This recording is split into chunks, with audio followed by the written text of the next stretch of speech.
Okay, welcome back to week 4 of the course, and we're into our third week of Kant, and I'm hoping this is the week that brings the various strands together. There's a summary from the end of last week, but I want to go back to the necessity of the categorical imperative. Now, we've already seen that this is respect or reverence for the law. Okay, if I have a hypothetical imperative, such as, if I want to be healthy, I ought to exercise. Well, it's my desire to be healthy, and that's a very sort of naturalistic way to understand motivation of action. But moral action is very different for Kant. The categorical imperative is that you just must do this. If you're a rational being, this is how you act. And that is what brings the various strands of his thinking together. And we really need to look at this in greater depth. And that's what we're going to be doing this week to a large extent. So, get rid of my picture. Here is the first formulation of the categorical imperative. Okay, act only in accordance with that maxim through which you can at the same time will that it become a universal law. Now, he gives us a heuristic device for understanding this. What is a heuristic device? Well, a heuristic device is a sort of model or a template or a sort of principle, if you like, for understanding something. So, for example, if we talk about division and dividing things by 2, we can teach you the abstract mathematics of that. Or we can say, well, look, dividing things by 2, it's just cutting them in half. Imagine a cake and cutting it down the middle. Imagine 4 apples and putting 2 on one side and 2 on the other. You just split them in half, which is a sort of intuitive way we've got of understanding things. Here he gives us a heuristic advice for sort of understanding that first formulation, which is act as if the maxim of your actions were to become, by your will, a universal law of nature. Now, we'll come back to the other 2 formulations, although some people think there are 3 more, so that it's either 3 or 4 formulations. But it's worth bearing in mind, some people even think that these are 2 different formulations. I think they're saying the same thing, and I think the one on the right is, as I say, a heuristic device, a way of allowing us to understand what Kant is after. So what is this formulation? Well, as I say, think of you want to eat an ice cream. Okay, I really want to eat an ice cream. That's a desire. The desire is motivating you, but that's your subjective, this is your subjective desire. How does that become a maxim? Well, that becomes a maxim that if you say, well, actually, I need to go to the shops. Okay, and if someone says, why do you need to go to the shops? Well, I need to go to the shops because I want to buy an ice cream. Okay, and that's a subjective principle. I need to go to the shop because I want to buy an ice cream. And that applies to you as a subjective person. As a person. That's your maxim. There is a practical law or an objective principle in play here, which is whoever wills the ends wills the means. Okay, so in a sense, objectively, we could say, well, I can see what law it is governing your behaviour, which is you want an end. In order to achieve the end, you've got to do the means to achieve that end. It would be irrational if you wanted an end. So, for example, say I want to go and see Ayers Rock, okay? And then you said, but I never want to go to Australia. Okay, and there's that contradiction, which is rational, you see. And that, you would say, well, that's, it's not immoral or anything as a point. It's just irrational, and it's rational because if you will the ends, you also will the means. Now, sometimes this practical law doesn't apply, but it does here. So whoever wills the ends wills the means. Moral actions, though, are motivated by a completely different order, a different type of law. And the categorical imperative may well be that practical law that governs things. Okay, so this first formulation of the categorical imperative here sort of tells us what is the practical or objective law that governs our maxims. So say, for example, I don't want to lie to you. It's not a desire, it's a subjective. Well, I don't want to lie to you because it's the wrong thing to do. Okay. Now that's still a subjective maxim. So I've got to say, well, why is it the wrong thing to do? Well, the law, like every, if you will the ends, you also will the means. The objective principle that's governing, I don't want to lie to you because it's the wrong thing to do, is that we should act only according with those maxims. I don't want to lie to you because it's the wrong thing to do. That at the same time could become a universal law.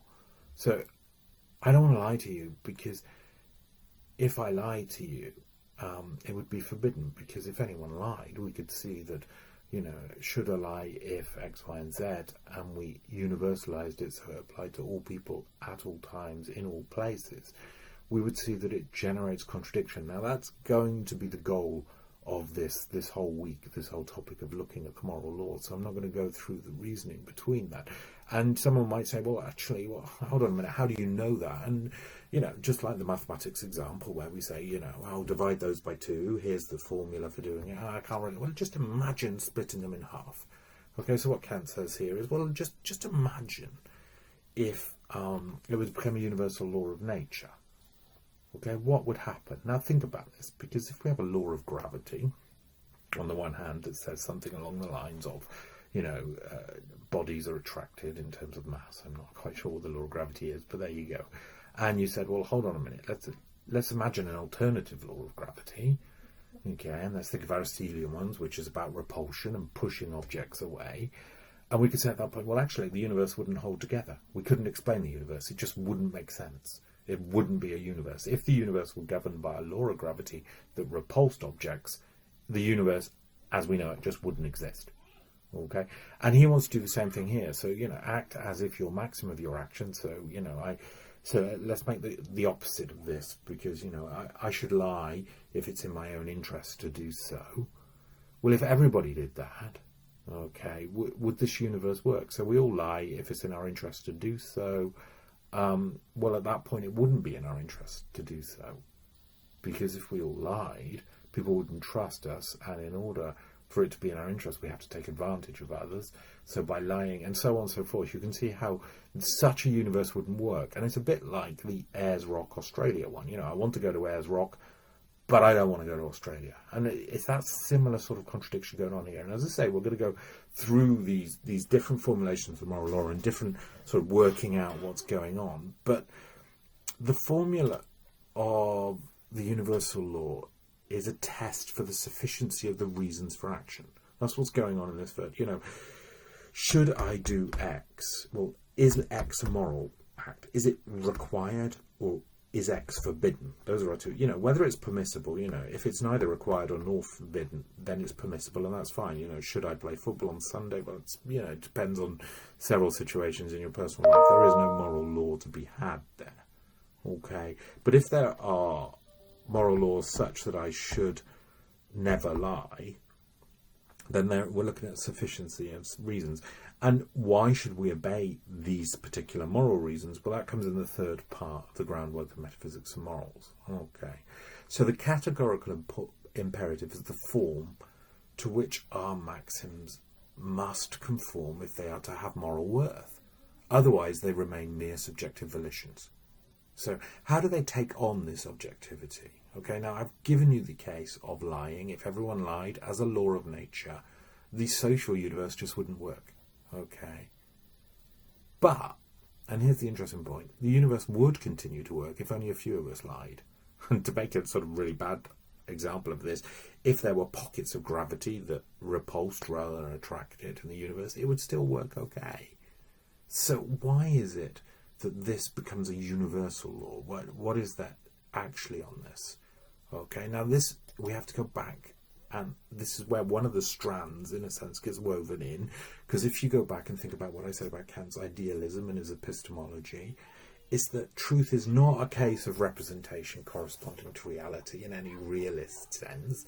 Truth is about the objectivity of statements such that they are true for us as rational agents. It's about a coherentist account of truth. Now, representations are products of the human mind, but that doesn't mean we have no constraints. Okay, if there's an object in front of me and this object is a tomato and you say it's a tomato, I can't say it's a pepper. Okay, because the appeal to objectivity does involve with assuming there are objects in the world, and we do that. I say it's a tomato, and you say it's a pepper. What we're saying is, well, which representation is true for all human beings in all places at all times? Representations are true if reason is used in such a way that the claim will hold for all human beings, since we all use reason in the same way, and the intuitions are given to us by reality. Okay, and that's truth as coherence. So, judgment is true if it coheres with the spontaneous formation of concepts of a rational being and the given intuitions of sense. Thus, a judgment, if true, if it won, all rational beings would make. But this says nothing about the transcendental reality of the object. It's just about the type of representation we can make given the structures of our reason. We all reason in the same way. Okay, and that's where the objectivity comes in. If it were the case that the world is as our mind structures it, then the assertion would be fully true. But that's a judgment we can't make. In the ethical realm, the judgment is necessary if it is one all rational beings would see as binding on themselves. Okay? So it is true that one should not lie, no matter who they are, where they are, or when they are. Have a look at this table to give you a sort of idea of this. So, for example, and think again of that subjective maxim. There's a particular scientific statement, migratory birds spread influenza. Okay, and this is a hypothesis and needs to be tested. But in order for that to be true, it's got to rest on an a priori synthetic law, which is the way in which we judge. So the representation has to fit a sort of reasoning model, which is causality. Okay, two events have to be linked in terms that if one occurs, then the other necessarily occurs. Okay, and that's how science is based. We've seen with hypothetical imperatives, and this one is a pragmatic one, if I want to be healthy, I ought to exercise. Now, we sort of assume that all human beings want to be healthy, but it's not necessarily true. And they may want things more than they want to be healthy, so this cannot be a moral law. And you see that it is governed by a practical law, which is whoever wills the end wills the means. So, if you want to be healthy, then you ought to exercise. Okay, now that rests on the definition of exercise, rests on the fact that exercise generates health to give us a necessary connection. Now you could sort of, but too much exercise is bad for you. We would argue that's not exercise, but I'm going to put all those to all because this is just an illustration. So the particular maxim, if I want to be healthy, I ought to exercise, is governed by an objective principle, whoever wills the end wills the mean, and that's true for all rational agents. But the particular maxim is not true for all rational agents, the same as the ice cream one that I spoke about earlier. The particular maxim, I ought not to lie, or it is wrong to lie, the specific moral law, not the moral law with capital M, capital L, is governed by what we would consider to be the categorical imperative. And what we've seen is one formulation of that, which is, if I read the exact quotation, act only in accordance with that maxim through which you can at the same time will that it becomes a universal law. I ought not to lie fits that. Okay? If I said I ought to lie if it is in my own interest, it would be forbidden. It just wouldn't work. So what's actually up here is that we have this, if you like, theoretical reason. Okay? In order to recognize a law of nature, theoretical reason must relate two events which are always connected. The first event must be sufficient to bring about the second. Okay, that gives you the necessary and sufficient conditions. And that's what causality tells us. But causality is an assumption we make about the universe. Okay? We can't prove causality in that sense, but we can't make scientific statements without causality. So we assume it is as the case because all rational beings have to make that judgment. With practical reason, the rational will models itself on causality, in that it seeks to impose laws on itself, autonomy. Therefore, the connection between a purpose and an action must hold always and everywhere and for everyone in order to qualify as a moral law, as opposed to a mere motivation or a general law of behaviour.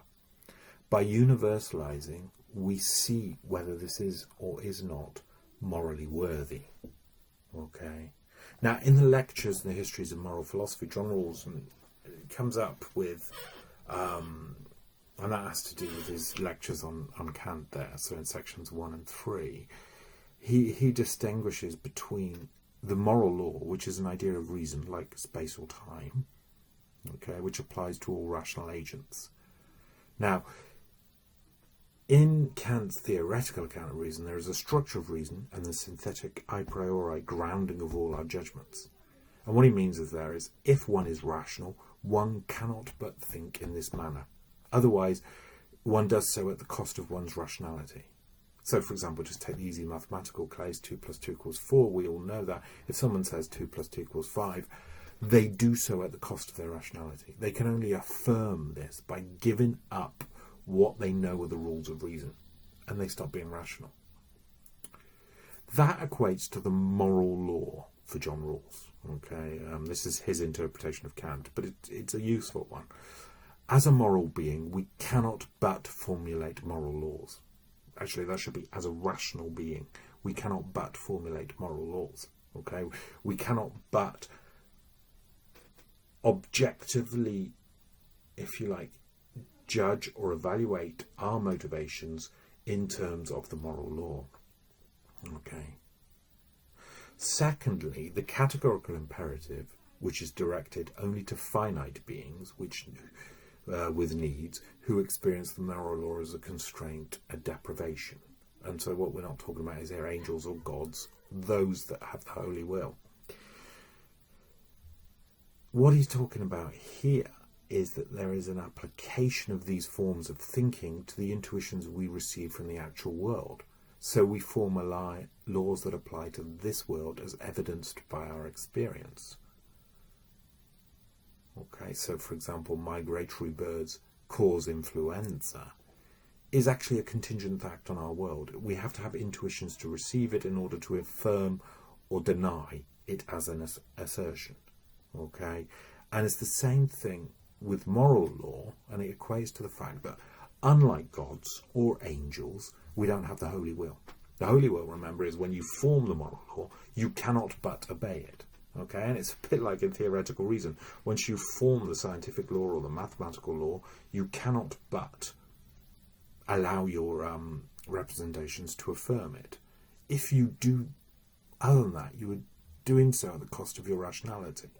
Now, a supremely rational being cannot do that, and with moral law, a supremely rational being that does not have desires or preferences or exists in our world, which is finite, temporary, and spatial, okay, the moral law compels us, but it does so in a world in which we are also have desiring wills, we have wills to do other things, what is the right thing to do is not always possible. Okay. Now, ought implies can means we can do it, but it doesn't mean that success is guaranteed. Okay. So, unlike angels or gods, we've got to apply the moral law, like we apply space and time, to the actual world, and that gives us very particular laws.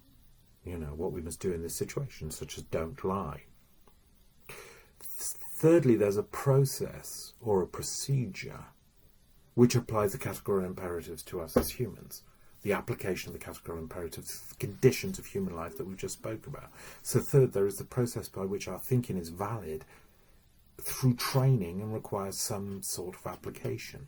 So in science, we ensure that our scientific statements are not swayed by dogma, superstition, social context, because those are the things, you know, that stop us being holy wills. Okay?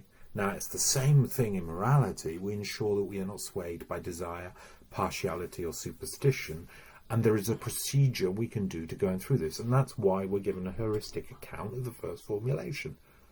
You know, just think as though everybody behaved like this. Would the universe work? Now, before we go on, I need to say something, because I've mixed up I've taken John Rawls's interpretation, and he separates the moral law, the categorical imperative, and the procedure of the categorical imperative into three different things. If you actually read Kant, he seems to talk about them as the same thing. He talks about the moral law as the categorical imperative. Okay. Also, as an interpretation, I mean, I'm very sympathetic to what John Rawls has done here, and I will use it as we proceed.